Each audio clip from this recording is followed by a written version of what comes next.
Welcome everybody to the most exciting episode of Sass and the Beard that you will ever get to see up until this point, and it has absolutely nothing with Drew being here. No, never. Yes, and Thanks for leading with that. we are excited to talk to you about Casino Part 2, the good, the bad, and the whatever. What happens after Yeah, what happens now. Yeah, this is great. So, Sass the Beard, and that was backwards, but whatever. Sass the Beard. So, tonight's episode, this morning's episode of Sass the Beard, and also Drew, will cover the fact that this week, the largest economic development package, probably in the history of the city outside of Arkansas Nuclear One, landed in the lap of the county. Has a lot of positives, some negatives, and how exactly did the city of Russellville get completely screwed? We'll talk about all of those things coming up in this episode. But of course, I like your news voice. That's really good. Did you just I feel really professional. Did you go to school to learn how to do that? I have literally never done this in my life. Not one time.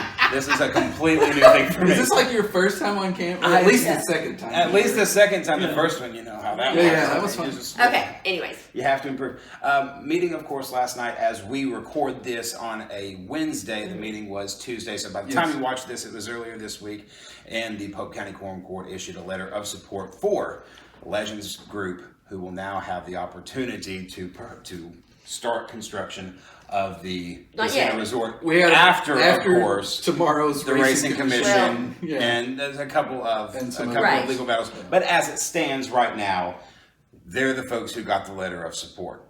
There are some positives, there are some negatives from a multitude of perspectives. But let's just talk about for the folks at home who maybe didn't get to attend the meeting, kind of how this all shook out on Tuesday. I have covered Quorum Court civil meetings for 15 years. I have never, ever seen anything like I saw Tuesday night. Really? Never. Not in this area. Yeah. When I was in the Little Rock Market and that kind of thing, you would see things like this. But this was a full-blown media blitz. You had all the cameras out here. You had the room was absolutely packed. And let me just go ahead and tell you, when I was working for the Courier, I went to Quorum Court meetings pretty frequently, and you could have a seat anywhere. Very rarely were they packed. Yeah. There's not ever There'll be people there, it's like county employees. Exactly. And they are leaving early after they talk about their agenda items, but no, not this one. Everybody was here. You saw a great deal of representation from Polk County Majority. You saw a great deal of representation from the anti-folks. Citizens for a Better Polk County. I would tell you this. I thought the most striking thing to me personally on Tuesday was not how it all unfolded, because I think all of us going into Tuesday pretty well anticipated what was going to happen. I think if you didn't know, you were pretty well obtuse. Or you were a member of the city council. I will say this though. One of the most striking things to me was the speakers who actually got up to speak. There were more anti-folks, and that really kind of speaks to, I think, the culture here. If I'm giving my opinion, that it's a lot easier to. This is the first time I have seen here in a long time people for something and actually pushing for something as opposed to against it. So that was one of the more striking things to me. I thought too that some of the comments that were made from Ben Cross and some of the other justices of the peace were enlightening in more than one area, potentially, if not slightly, disingenuous. Gotcha. Misleading. Misleading, albeit potentially misleading unintentionally or even intentionally. I can't speculate to that, but what I can say is this. This was the most tense civil meeting I have ever been to. Because I saw several videos of people posting there's a metal detector, there's plenty of security I'm standing out in the lobby where they've got the overflow room, they've got the room over here, and it's absolutely packed. You've got, God bless the security folks there that night, Polk County Sheriff's Department. We are blessed to have you guys. Yes. The fire department, who was trying to keep everything clear. And just the people, the dignitaries that showed up, the community leaders that showed up, who could not get a seat, who were standing in the lobby, and you were seeing conversations happen that you would never, ever see anywhere else. But what was really interesting was that they have these TVs set up where you can watch the meeting. and it's just huddled. You've got old folks listening to live streams, which is a great sentence to actually get to say. It's great to see that. But and they're like, "What? He just said something, but I didn't hear it." But it kind of overheard. But you know, and what was great was that people were involved. Yes. Now, that being said, there has never in my lifetime of living in this community that has ever been an issue this divisive. Not even wet dry got this ugly, this nasty. Because it was before social media. I mean, I agree, but I thought that this meeting pretty well put a nice bow on at least this phase of the casino conversation. Gotcha. It was speaking just from an observation standpoint. It was good to see and also a little disheartening to see. Let's talk a little bit about what's actually in the agreement. Yeah, I want to talk about the specifics of the meeting. There's some good stuff. You know, like what, because I wasn't there. I was able to watch a lot of it online, which was great. I really appreciate the fact that, you know, the county worked with different outlets to make sure that they had available. And great job by our media outlets, by the way. All three of the major, you know, the Courier, River Valley Now, EAB, Radio, all did a really good job of providing up-to-the-minute coverage. And so, like, I got to catch some of the high points.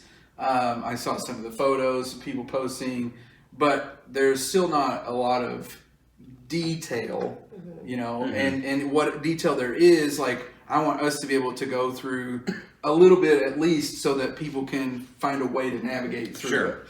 So, you know, I read through the economic development agreement, and this was what was approved last night. Yes. That they read part of it out loud and, you know, just kind of highlights, and then the city, the Quorum Court, issued a resolution for the county saying that they endorsed this.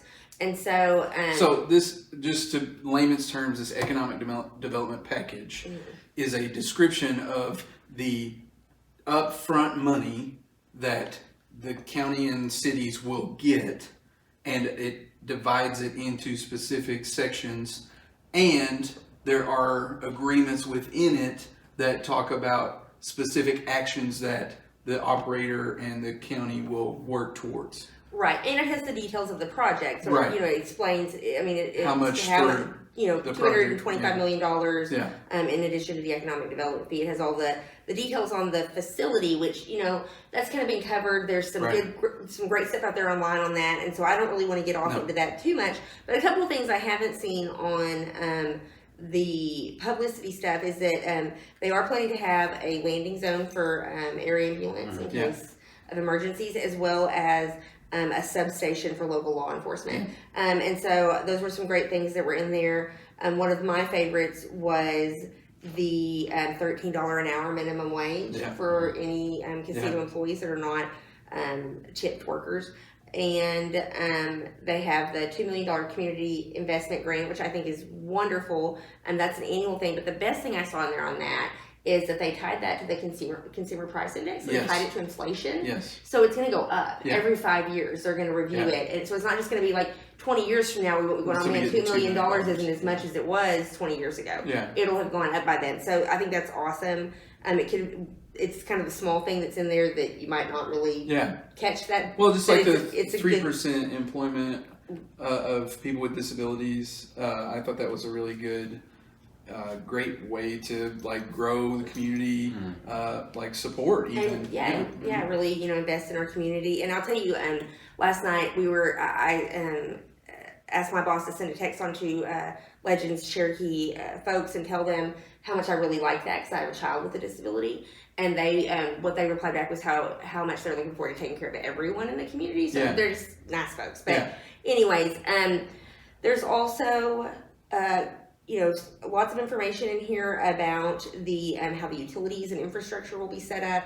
There's information on not being able to change the format of their legal entities. So there was a lot of rumors going around that were put out by one of the other casinos that at some point Cherokee Nation businesses might like declare sovereign land, and suddenly it's tribal land, and they're never going to pay taxes again. Which is a traditional frustration from a racial point of view. Yeah, I mean, it's Native American casinos. Yeah, it's a lot of bias, but so even though that's not going to happen because the Constitution. Yeah. But that little thing. Right. Who needs it? But they also have that in here that they cannot change from being a wholly owned subsidiary as an Arkansas LLC. And then they have some information in here on defaults and remedies.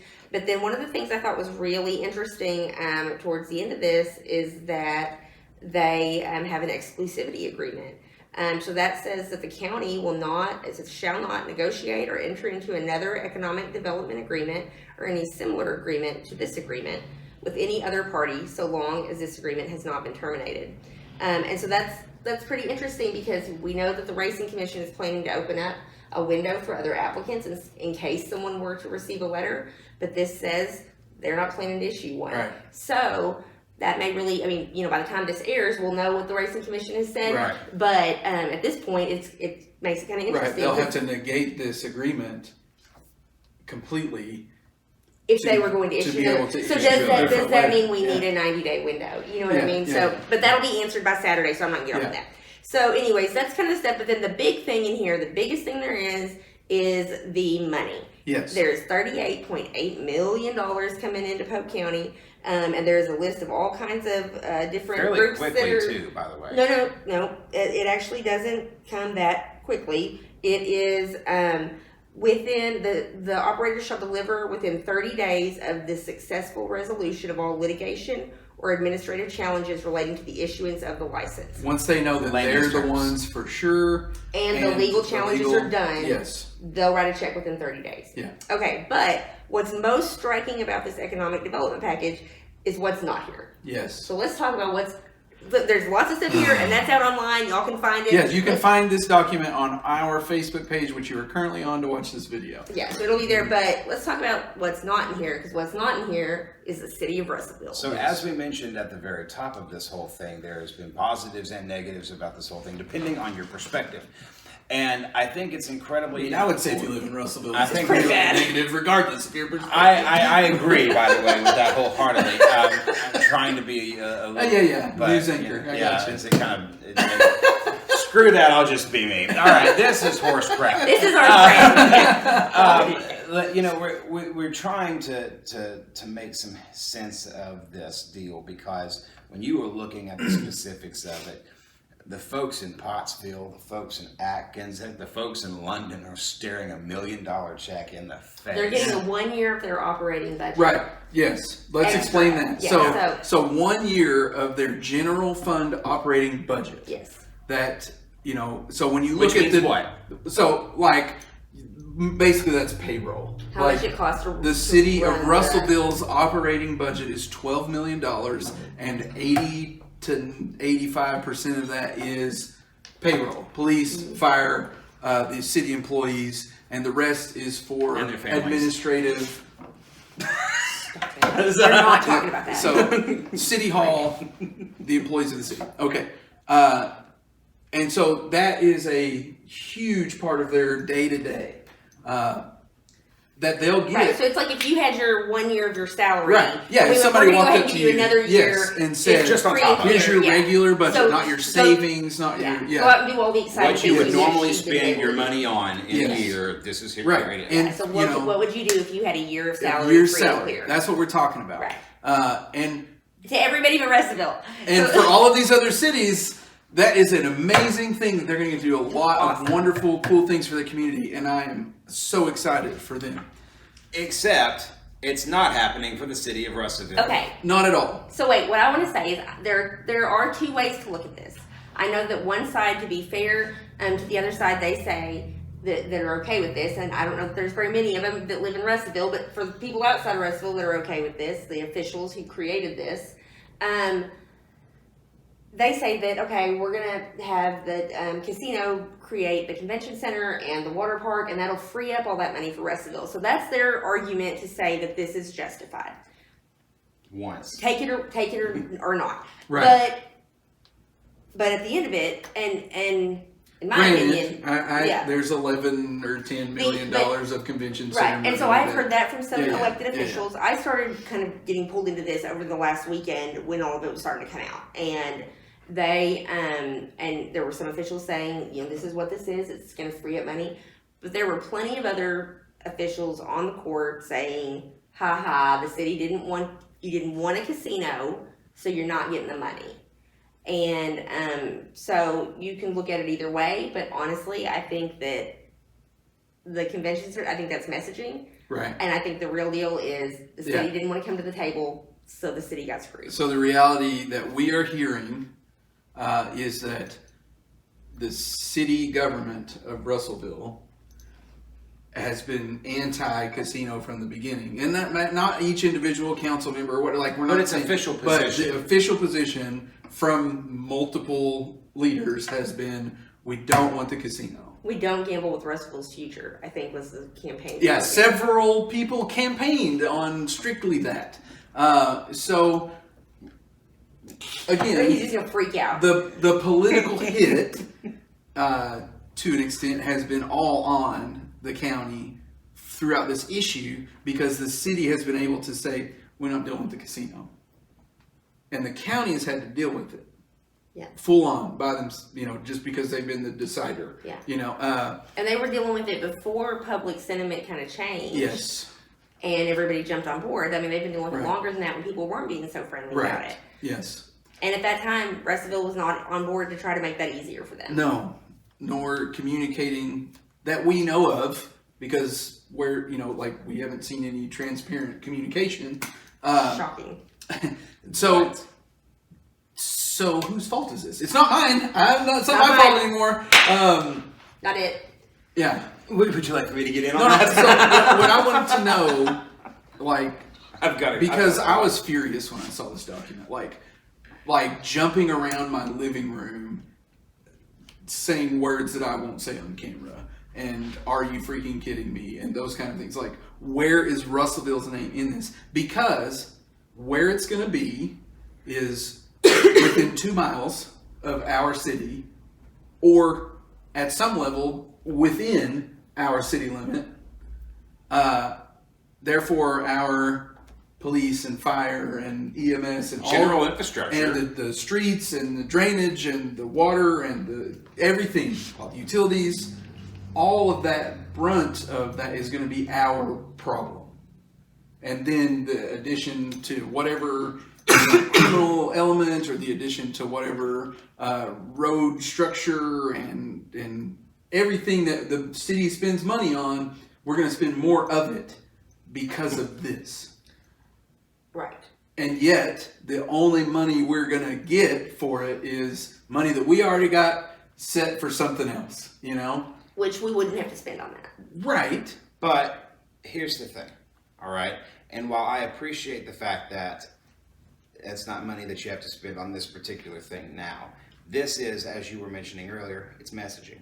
This was more or less a political power play. Exactly. From our county leaders to our city leaders. And when you are dealing with the constituency's livelihoods and you make a political power move like this, in my mind, it is 100% completely and totally inexcusable. Completely inexcusable. You've got the biggest, as I mentioned at the very top of my super newscaster voice, the largest economic development package that we have had here since Arkansas Nuclear One. And the city of Russellville is going to miss out on a portion of that simply because they didn't go to the table. Well, and I think the thing that really got people fired up over this over the weekend is this part is public. This part's here. Right. But this isn't all that was going on. We don't see what happened in the communication that started whatever pissing contest. Right. And so measuring. I think we can go back, and I was all up in the middle talking to everybody all over town. So I'm not going to bust out names, but I'll bust out the information. So we'll, this all started to come out in the news on Saturday. Yeah. That there was probably going to be a letter issued to Cherokee Nation businesses, and that it was going to be done on Tuesday night at the meeting, and there were some pretty pissed off other operators. And so start seeing this in the media, and I start getting calls from council members and other officials going, hey, we're hearing Russellville gets cut out of this deal. And at that point, I didn't know that. And so I was just like, not sure. I'll look into it. And and then we start to hear from other elected officials that not only are they going to be cut out of the deal, which obviously they were, the Quorum Court, the county, is looking for a way to block the city from annexing for the next 10 years. And that, I think, is what really internally lit everything on fire. Yes. That's where we see the really quickly called special meeting Monday night for the city council. Everybody was concerned about, and nobody knew what was going on. No preconceived communication that why are we doing this meeting? There was a little bit of a a public notice and everything, but we can't work this way. Our governments are combating each other locally, and this discourse that we've talked about several times, that's the divisiveness and the frustration, it is all coming to a head over this thing that's not a world-ending thing, but could cause potential positives for everybody that lives here, at some level. And the morality issue or the political hit job issues, those should be aside to what's best for my constituents. And it just rolled all over me, man. I was so angry. I can see, the where that's where I started to hear that city didn't want this. Right. City didn't want to be involved. They don't want to come to the table. And, there's frustration from the city side that they weren't involved in the communication and the deal. But honestly, if I was making that deal, which I wasn't, but if I was, I'm not going to bring the opposition to the table so they can run it back to their preacher and tell the whole team what's going on. Because, you've got a mayor right now who ran an entire campaign on one promise, and that promise was, I will not gamble with the future of Russellville. He had it on billboards all over town. It was a one promise campaign, and that promise could not, and now there's nothing. Now, you've lost that.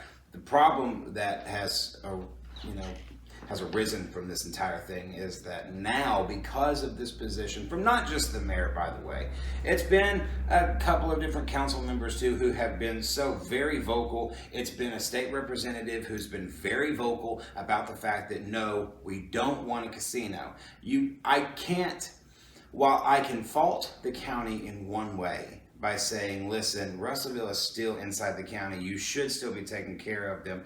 I can't fault the county for the fact that the city has consistently allowed the county to take the political capital hits, that the city has consistently put the burden off. And then when the money starts rolling in and people start talking about how good they're going to get it, they're going to put up a council meeting on Monday, which was ironically the most transparent thing they've ever done because, as I mentioned, it was entirely see-through. What they were trying to do was to get in at the table, and after you've bashed this thing for months and months and months and months, what the hell did you think was going to happen? And your people are going to suffer for it. And this will be a defining moment of the next couple of elections if they can't turn some of their mess around. So they have that meeting Monday night. They put this out. Tuesday, Richard Harris and Ben Cross have a meeting and make a deal to kind of kill that plan to block the bond. They were planning to bond the money, and there's all these kind of legal things with it, but there's a plan that was in place that would have been able to block for 10 years. So that gets stricken Tuesday, and with a handshake deal around redividing the tax revenue and killing some of what Russellville would have gotten under the constitutional amendment and giving some of it to the county. Now, none of that's been decided. It has to go through the whole process of ordinance before that could actually happen. Right, before that could actually happen, there would be a transparent process that you'd at least see it on an agenda. It's not going to be a total secret, but those agreements started happening, and then we hear Judge Cross at the meeting saying, "Oh wait, no, that was never a thing." It was absolutely a thing. I don't think that it was ever put in writing. I don't think it had been initiated yet or executed in any way, but I think the plan to do it was absolutely there. There were way too many officials who were saying the exact same thing on how this was going to go down, and so I don't know why he said it the way he said it, but I don't believe it. This entire week has shown me personally, and Nathan, you could probably speak to this better than either one of us, the depth and the new low that I think River Valley politics has really sunk to. Because this to me was, you have got and I can't stop saying this, the largest economic development package in this area in years, potentially ever. This is good for our people, and yet it is mired in this political pissing contest between two people who should have gotten on board months ago, and now people are suffering for it. And to me it just shows that the things that really rule this area, that really govern this area, are ego.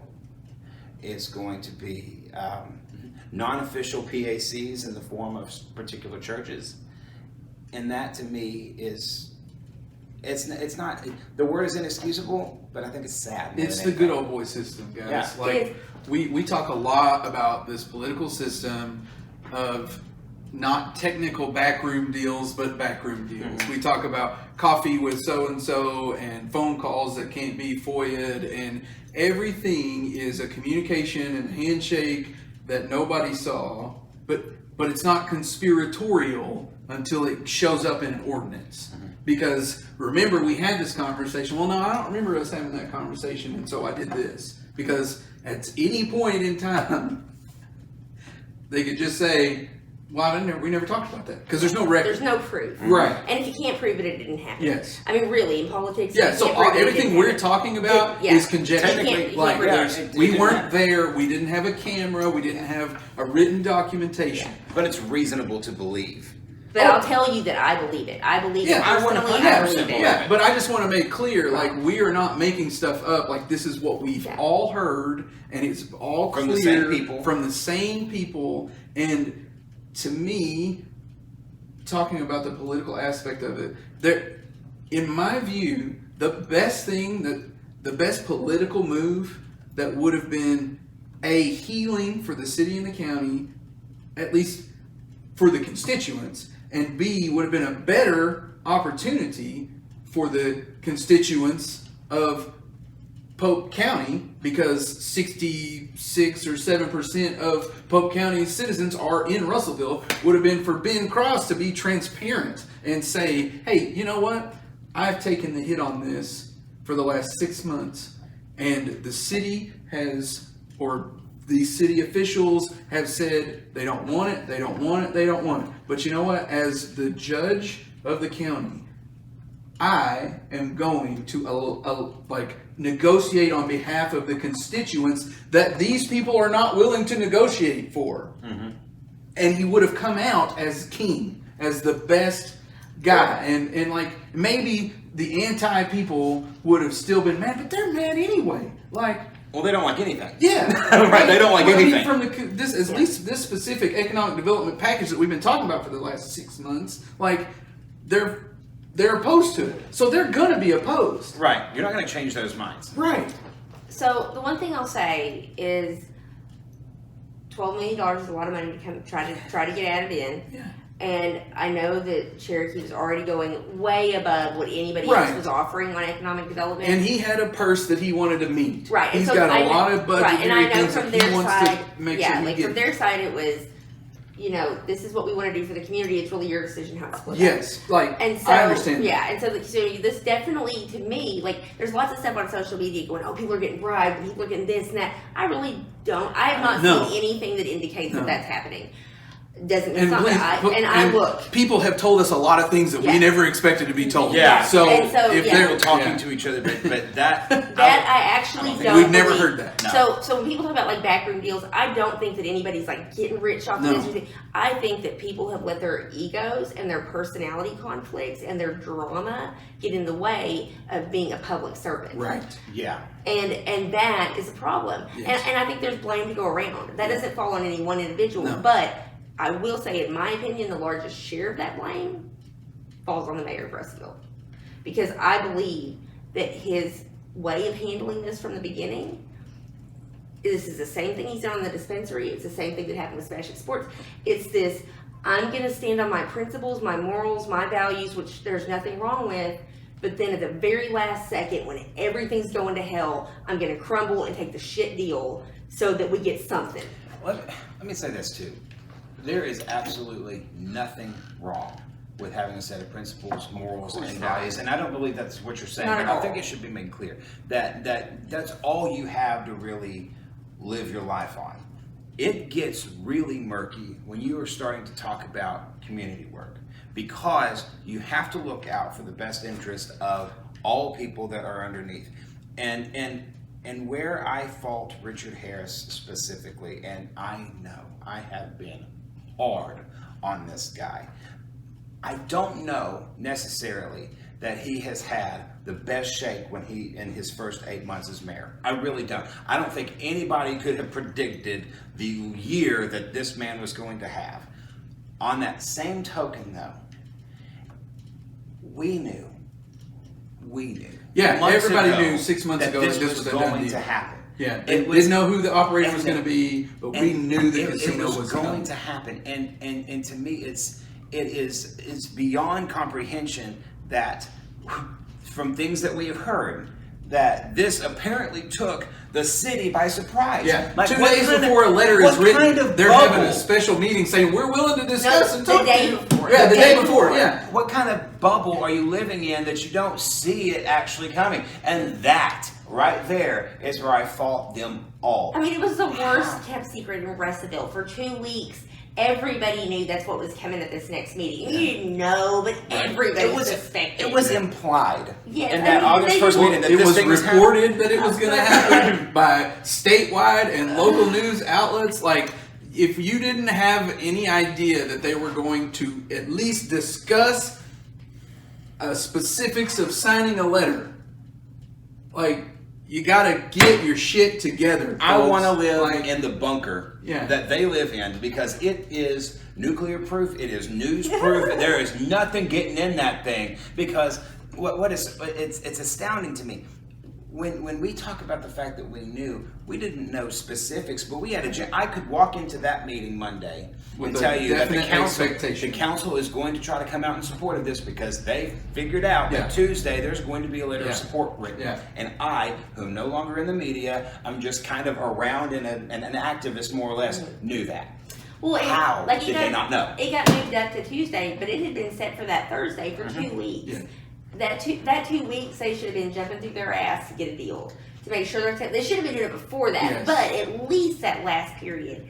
You know, and my thing is like, you know, talk about the morals and values. Like, I do think you should have principles. And if you're going to stand on them, that's great. But then you don't drop them at the last second every time. Either stand on them or get us a damn deal. Like, but pick one. Don't say you're going to stand on them and then drop it. And then just give them up at the end. Because if you're going to give them up anyway, at least get us a good damn deal. And the freaking morality issue is so beyond ridiculous anyway that's... Yeah. Well, the thing is, like, he's in this position that it requires principles. It requires being able to say this far and no farther. But it also requires being able to go in the room and saying, I'm going to come at you with this. And then in your back of your mind, I'm not going past this. And if you can't bring yourself to do that, then you get someone else to do that, and you tell them, we're not going past this line.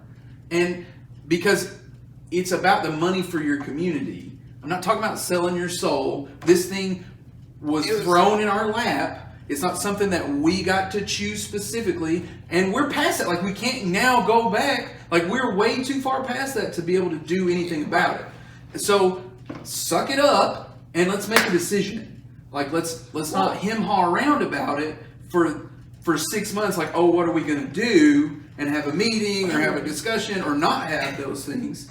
And then a day before the decision, say, oh crap, to get on to the table, we have to do something. Which, I mean, I'm glad it was better late than never. Like, I'm now glad. we're having scraps. Well, but at least, I mean, it's better than nothing. True. You know, I mean, I am glad. I don't want to just totally be like, you guys all were terrible. You know what I mean?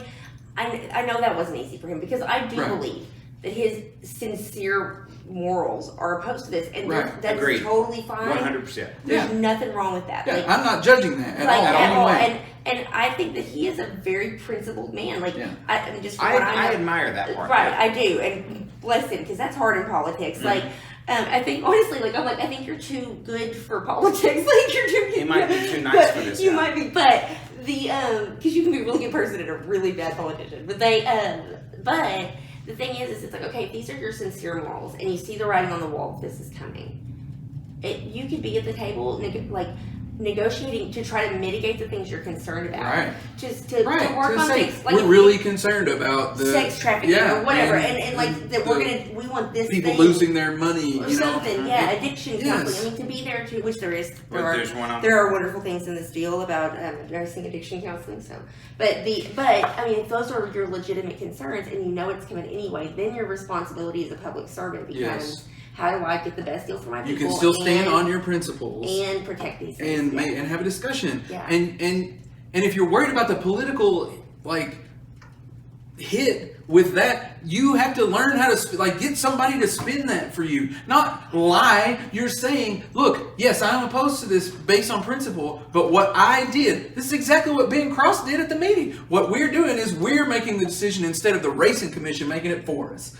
That's how you do that. That's how you say that, because it's the truth. You don't have to lie. You don't have to say some flowery language. You don't have to write something. You say to your pastor and to your constituents and to the supporters of your election fund, this is why I'm doing this, and I have to make this decision for the betterment of the community that you elected me to serve. And I mean, honestly, even if he's just totally morally opposed, appoint a liaison to the Exactly. council. So Yeah. you don't have to be involved in it. Whatever, but just quit waiting until it's a disaster to fix it.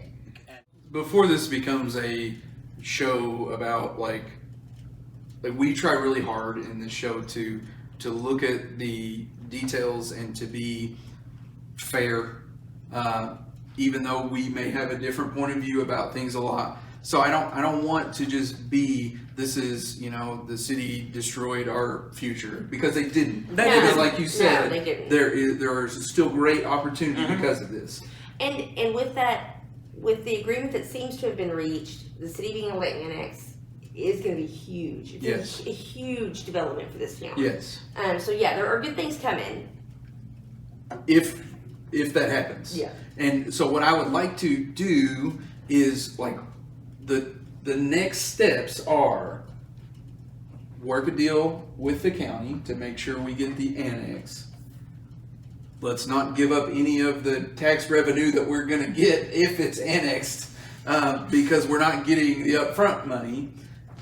Yes, we are getting a convention center, but that's already a compromise in my opinion.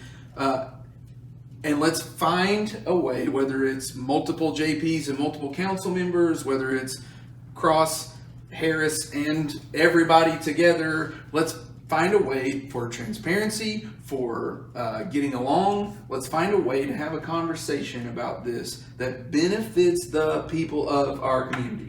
Not 100%. That makes it, this side gets higher political points than this side.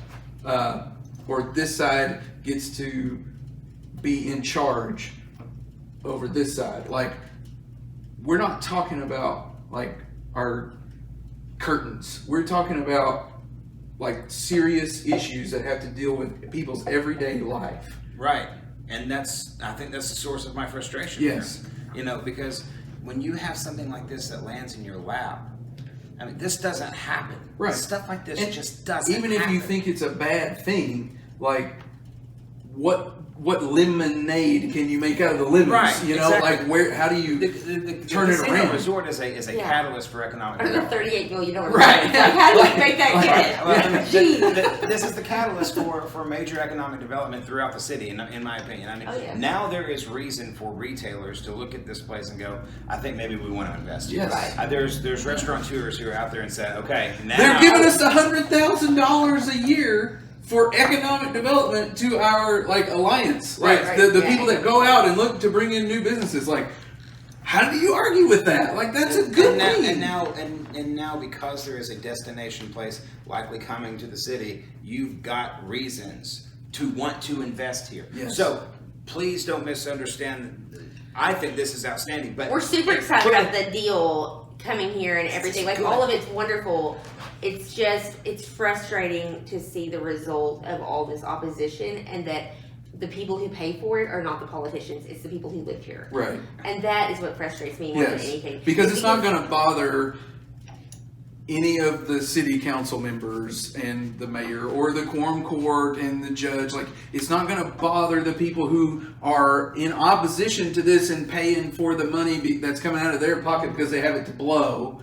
Like, it's not going to bother those people that they can't get a $13 an hour job at the casino. Mm-hmm. It's not going to bother them that they can't have a decent, fun experience for their children and them all in the same place where they can go for not a lot of money and have a good time that's close, that they don't have to drive. Like, there are places like that in town, but there's not a lot of them. Like, and this is another thing like that we've been crying out. The public has been crying out for these type of opportunities. Objectively a good thing. Yes. A wonderful thing. It's a wonderful, I mean, it is. We got an amazing deal. Like, I mean, I've been super involved with following this and keeping an eye on it. You know, I work with one of the attorneys that is counsel for Cherokee, and so I was never involved with that, but I got to ask him a lot of questions about the legal process, and so I've really followed this, and I think that we did end up with an incredible deal. But what's going to be funny is when we start seeing these other towns who are spending their year of operating budget to put in something really exciting for their community, and we're over here trying to figure out how to do a referendum to reallocate our tax dollars that have been sitting for the convention center for 10 years. Right. Because that is a long and difficult conversation. It requires election. It requires a rewrite of the ordinance, and the public has. I mean, I think that we're going to see huge ordeal to get that money. The impact of this is going to be very visible to citizens. Well, and you top that off with the fact that the conversation about the 1 cent sales tax comes back next year, and I think at this point right now that is an incredibly tough sell to the citizens of Russell. We cannot even get into that right now. That is way too much because we'll be here for. I mean, how long have we been talking? And we got it, and I got a date with my wife. Well, take that woman to Waffle House. I'm planning on it, by God. And bring me a waffle. Is that what we're doing? That's how this works. Okay. So, all right. Well, I think that's everything I've got, guys. You guys got anything else? I'm pretty sure I don't that's think we more can. than I wanted to discuss. But we were all the sass tonight. Yeah. This happens when you. Is this what happens? Well, I appreciate once again the invite of being able to be a guest on this show. You're always welcome because it's exciting. It's so much fun. Yeah. Well, I do what I can.